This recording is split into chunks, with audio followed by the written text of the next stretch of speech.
Aresto rin lang ang pag-uusapan dyan. Ito. Ayan ang Merong maganda. isang pinakamalaking balita na lumabas nitong weekend na may aarestuhin daw. Di umano, ha? Mukhang laksa-laksang pulis na daw ang pinakalat eh. Sa lumitaw na balita, 7,000 polis. Naku po, ano ba yan? Kala ko jackpot eh. Maraming nagulantang dyan ha. 7,000 polis ang inihahanda para arestuhin si dating Pangulong Rodrigo Duterte. Yun na. Naging balita ito Sunday or Saturday. Yes, diba? pati sa social media pinag-usapan yan sa mga balita. Nelson. Ang sabi naman ng PNP, lilinawin lang po natin, ha? Linawin ho natin. Ito po ang mas malinaw. Pakinggan nga natin. Si spokesperson, siya pa rin ba? Siya pa rin ata. Si Jean Fajardo. General Jean Fajardo. May paglilinaw ho siya doon sa lumitaw na 7,000 pulis sa aresto kay dating Pangulong Duterte. Nakabang na sa airport ng Davao. Pagbalik ng Hong Kong. Oo. Talaga naman. Ano naman gagawin ng 7,000 pulis, General? Pakinggan po natin ang paliwanag niya. Linawin lang po natin ito, ma'am. Nakausap po natin yung mga taga Davao po, and according to them, yung mga movement po ng ating mga kapulisan doon is just part of the simulation exercise and relating po sa kanilang security preparation for Davao. And we have to stress the point po na this is not only limited po sa Davao, even yung other regions po ay nagkakonduct po ng simulation exercise, communication exercise, and other tabletop exercise. Again, as part of our security preparation for election po. This has nothing to do doon sa mga issues relating doon sa alleged issuance po ng warrant of arrest ng ICC. Ayun, simulation lang pala yun, Nelson. Ay, kayo naman. Ano sinisimulate? Yung pag-aresto. Simulation lang daw yun, security preparation sa eleksyon. Hindi sa pag-aresto. Wala sa kinalaman sa pag-aresto. Ay naman pala. Ayan, sabi tuloy ng dating Pangulong Duterte, tingnan nyo na lang yung balikat ko. Yan ang sagot ko sa inyo. Ha? Balikat? Pinagkabit balikat. Pinagkabit balikat. Ito, may ano yata siya. Meron siyang... Ano reaksyon? Reaksyon. Sige nga. Burahin mo na lang yung mga part na hindi pwedeng pakinggan ng mga bata. Ha? Ito pa, reaksyon ng dating Pangulong Duterte sa di umano ay arrest warrant ng ICC sa kanya. Sa totoo lang, baka ang balita ko, may warrant daw ako pag... Hindi, totoo. Yung sa ICC or something, matagal na akong hinahabol.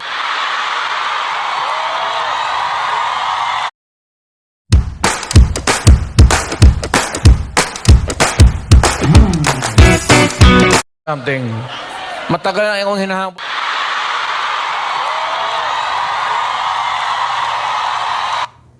Ayun.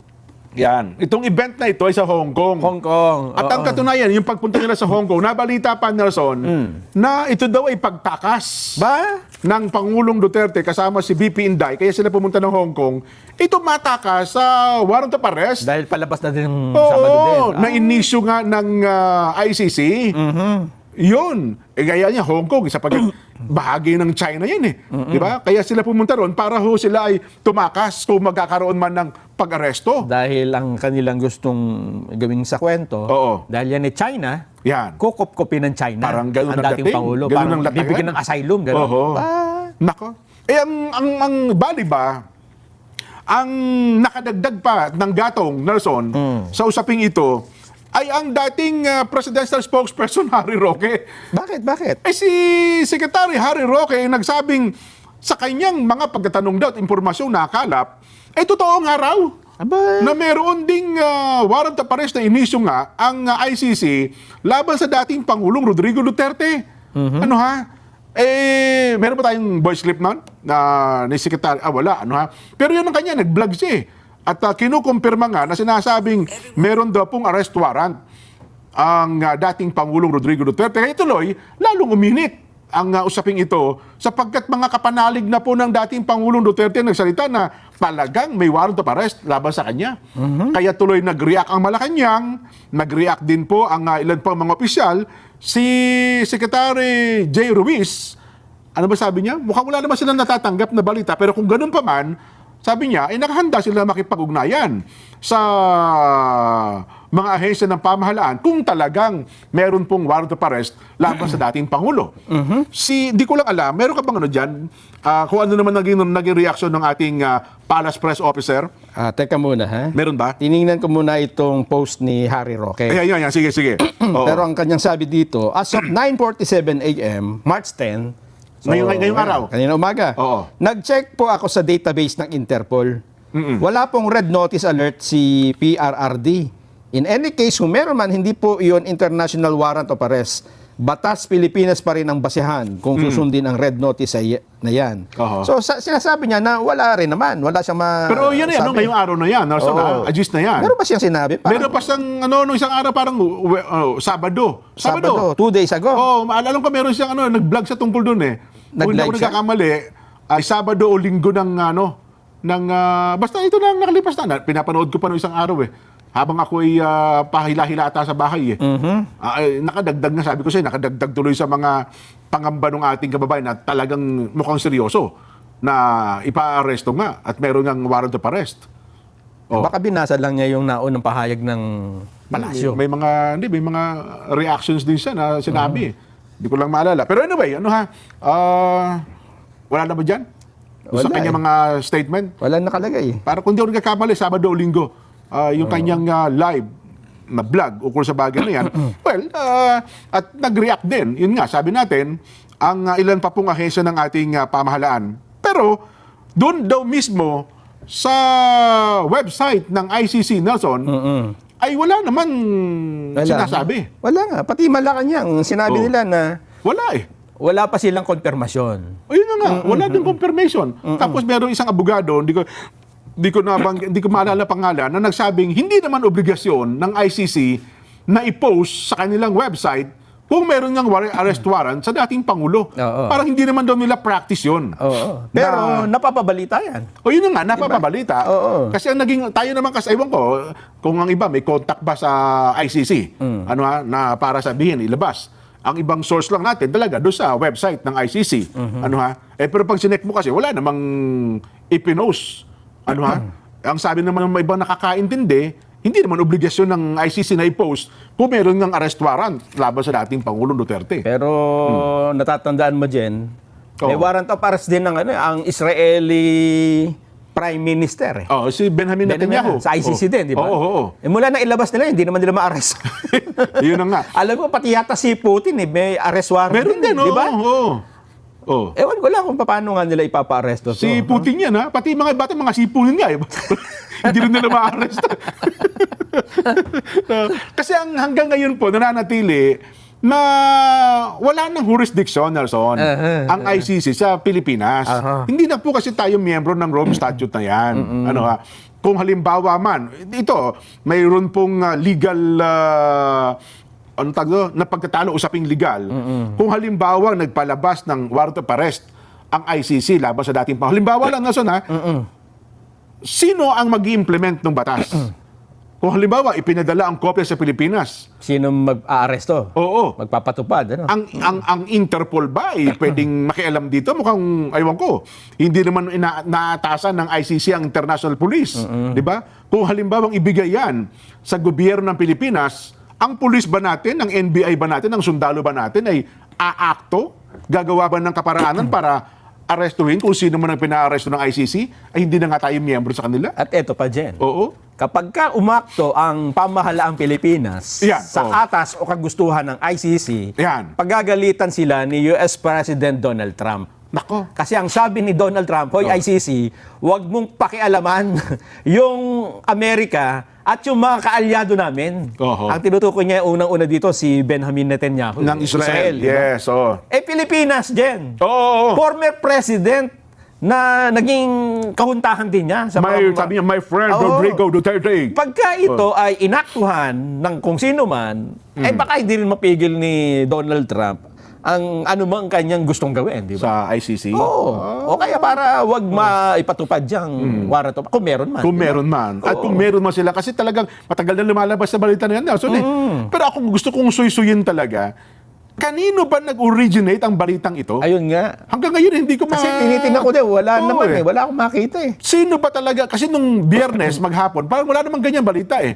Lumutang lang yan, Sabado, kasi nga, Linggo ng hapon, merong nakaschedule na rally sa Southern Wanchay, Hong Kong. Ang grupo ni na dating Pangulong Rodrigo Duterte, kasama yung PDP Laban Senatorial Balls, at kasama din po dyan si Kong Dante Marcoleta. Yun ang nangyari. Well, siguro ako na lang, mahihinuha ko na lang, ha? Alam mo naman kung sino ang may direktang mga pakikipag-unayan sa ICC. Magbabanggit pa ba ako ng pangalan? Hindi na. Alam na natin yan. Alam na natin. Alam na natin Okay, kung sino. banggitin mo na rin. Ano? Si dating senador. Parang sila, aywan ko lang, pagamat dito sa isyong ito, sa pangyayaring ito, mukhang tahimik sila, wala namang ano.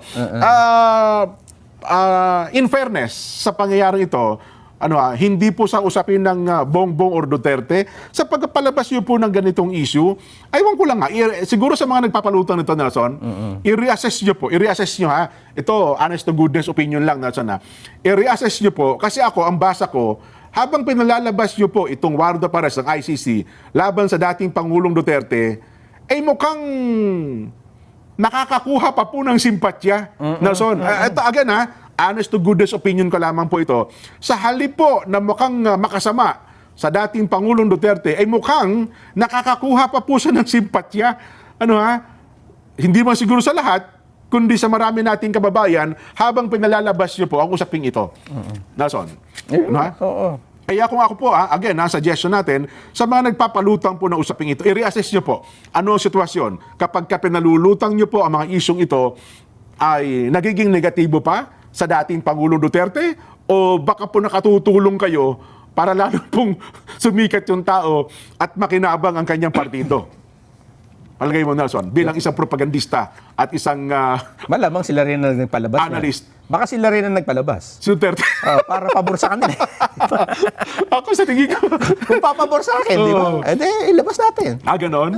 Bagay, pwede, no? Hindi ko nga din makita dyan doon kasi una, sabi din ng Malacanang, rumor eh. Oo, Pero bakit pinapatulan ng Malacanang? Di ba? Tsaka ang dami na nagsalita. Rumor yan, pero meron ka ng mga reaksyon, di ba? Yun na nga. Ewan ko lang. Sabi ko nga sa'yo, pati si Harry Roque. Si Harry Roque nung nagsalita, kaya tuloy lalong uminit ang usaping ito eh. Ay, baka, Hindi kaya si Harry Roque ang Baka, hindi kaya. baka propaganda niya. Ganon. Iwan ko lamang, Again, kayo po ang mag-assess. Matatalino naman po kayo at malalalim kayo sa usaping ito. Pero ako lang, yun lang ang personal kong pananaw. Mukhang hindi po ito nakakatulong para hilahin yung pababa ang dating Pangulong Duterte at ang kanyang grupo, baka sa halip po, makakuha pa po siya ng simpatya. Lalo na kung may actual na pag-aresto mangyayari. Yan ang wag niyong panaginipin mangyari. Kasi kung ako Kung laban kayo sa mga Duterte, wag niyong nanaisin na ma-aresto talaga siya. Kasi malulugi ho kayo. Lugi ho kayo. Lugi, di ba? Kasi ang mga Pilipino, andun tayo sa yung underdog, sa mga kinakawawa, di ba?